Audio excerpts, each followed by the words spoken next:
Salut, c'est Natacha. Aujourd'hui, retour aux États-Unis grâce à la littérature. J'ai lu récemment 2 livres magnifiques, 2 romans de femmes qui m'ont bouleversée et que je veux absolument partager avec vous. On commence avec Betty de Tiffany McDaniel.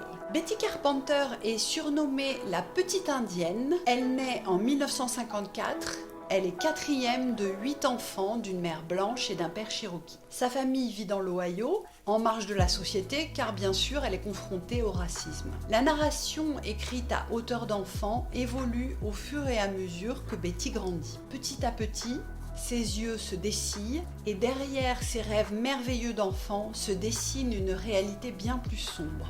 Elle découvrira notamment les terribles secrets que cache sa propre famille. Heureusement, il reste la beauté de la nature et surtout la magie poétique de son père. London Carpenter est un homme bon et proche de la nature. Il tente de transmettre sa vision du monde et sa culture cherokee à ses enfants. Mais le monde des adultes est intolérant, violent, cruel.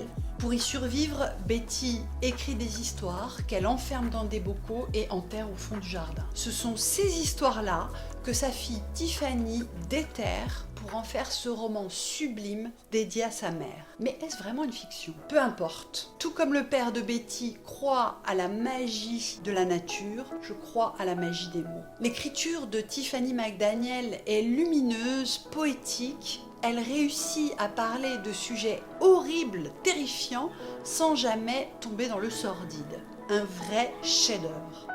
Ensuite, je vous présente mon autre coup de cœur, Dans la forêt de Gene Egland. Ça se passe quelque part dans le nord de la Californie, dans un futur très très proche. Il n'y a plus d'essence, plus d'électricité, évidemment les portables, internet, toutes les nouvelles technologies cessent de fonctionner. Il y a aussi des guerres, des maladies, des virus.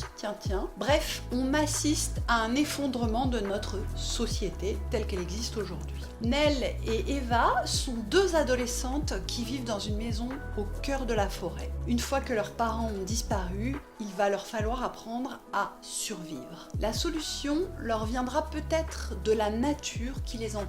En effet, au début du livre, la forêt semble menaçante, mais au fil des pages, notre regard change sur la forêt car elle révèle peu à peu les précieuses ressources qu'elle recèle. J'ai adoré ce livre, tout d'abord parce que l'écriture de Gene Egland est subtile, sensuelle et poétique, mais aussi parce qu'il est saisissant de réalisme. Les sujets qu'il aborde sont nombreux, la relation entre les sœurs, les rapports que nous entretenons ou pas justement avec la nature, et évidemment ça questionne la société de consommation et l'épuisement des ressources. Et enfin, ça nous amène à nous poser une question, de quoi avons-nous réellement besoin pour vivre? Franchement, par les temps qui courent, je me dis que la réalité est en train de dépasser la fiction. Donc roman magnifique à lire de toute urgence.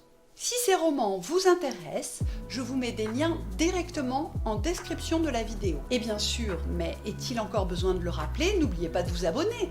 C'est gratuit et ça vous permet de rester informé des nouvelles vidéos qui paraissent sur la chaîne. Pour vous abonner, c'est simple, il vous suffit de cliquer sur la petite licorne.